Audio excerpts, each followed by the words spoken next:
Because the factoring process operates on a 90-day cycle, it's important to track the progress of your loads after you factor them.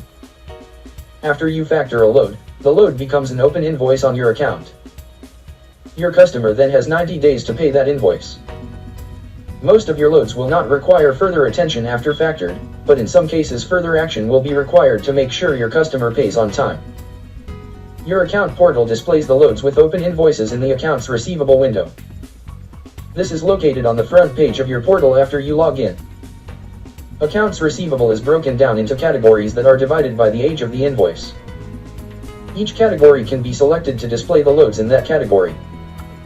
This will show you a quick view of the outstanding invoices within this time frame.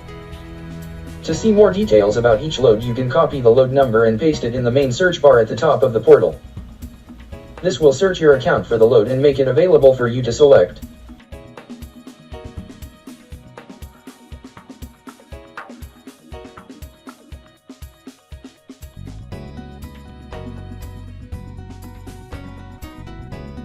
The load detail page will include all of the load information we have on file. This includes the load's documents and any communication with your customer.